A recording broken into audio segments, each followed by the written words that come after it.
A primeira sessão espírita da vida para não esquecer jamais.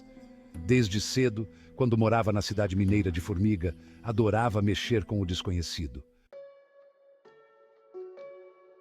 Como disse, o fascínio pelo desconhecido sempre foi a tônica da minha vida. Mesmo com 14 anos de idade, comprava revistas de terror e adorava filmes neste gênero. Para culminar, tinha um amigo que trabalhava na funerária local e eu lhe emprestava as revistas. O detalhe macabro era que ele lia as revistas deitado num caixão vazio. Um dia me convidou para fazer o mesmo e eu, claro, recusei. Dessa vez, o valentão caiu na real. Naquela época, em Formiga, pouco se falava no espiritismo. Como a maioria da população era católica, era um pouco tabu falar em outra religião. Mas como nunca me importei com essas regras esquisitas, comentava sem problemas sobre o assunto. Minha obsessão pela vida depois da morte era tanta que a pergunta padrão ao papai, quando ele me mostrava uma foto mais antiga de um conhecido seu, se o amigo já tinha morrido ou não. Ele ria e me respondia com aquele seu bom humor de sempre. Como o assunto espiritismo era meu predileto, tive bons amigos espíritas, dentre eles o Dempsey. No linguajar dos espíritas, ele era médium e sua principal especialidade era a psicografia, que é a escrita de mensagens pretensamente feitas por pessoas que já morreram ou espíritos. Tenho até hoje guardado comigo um caderno de mensagens do meu avô Durval. O mais intrigante era a assinatura ao final de cada mensagem, segundo a mamãe, idêntica com a que ele tinha quando era vivo. Se non è vero, é bem trovato. Vamos ao assunto principal deste relato, minha ida à primeira sessão espírita.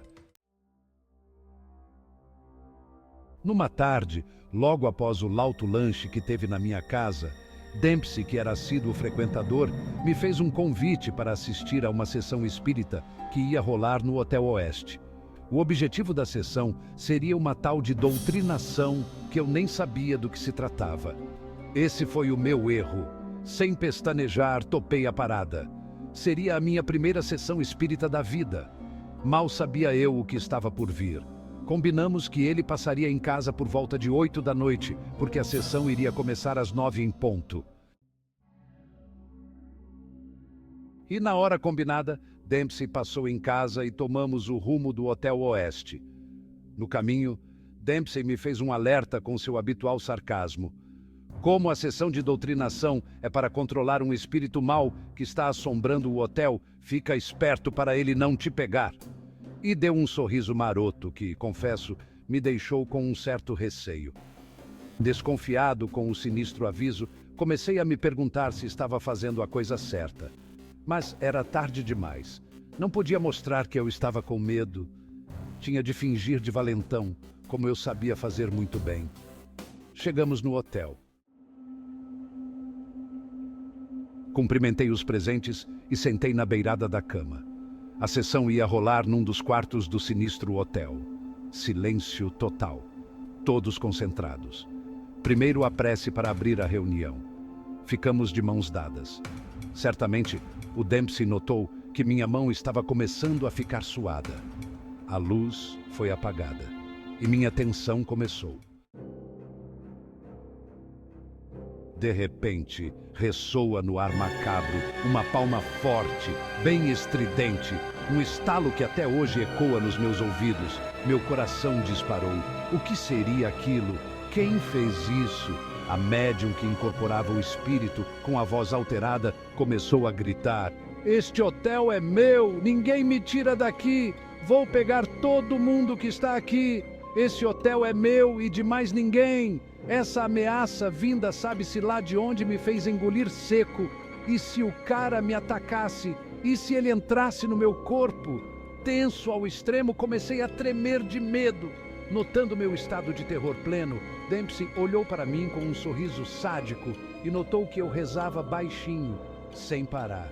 E ele começou a rir também baixinho para ninguém perceber. Aquele sorriso debochado do meu amigo mexeu ainda mais com meus já abalados nervos. Aquela sessão de doutrinação ou de desobsessão tinha por objetivo convencer o morto de que aquele hotel não era mais dele porque já havia morrido. Pela primeira vez na vida, com 14 anos de idade, presenciei uma espécie de terapia extradimensional. Uma lição para nunca mais me esquecer. Aquela voz gutural da médium incorporada pelo espírito, como disse, ainda retumba na minha memória. Foi um evento totalmente diferente da minha realidade, por mais que eu gostasse do desconhecido. Mas apesar da zoação do Dempsey, foi uma grande experiência que na certa me entusiasmou ainda mais para me tornar um amante de mistérios insondáveis. Um batismo de fogo no melhor estilo de um bom filme de terror no Cine Glória. No final da sessão, o espírito estava sob controle e, segundo soube, compreendera que já estava em outra dimensão. Seu caminho a partir daquela data era, portanto, outro e não mais na Terra. Sucesso dos doutrinadores.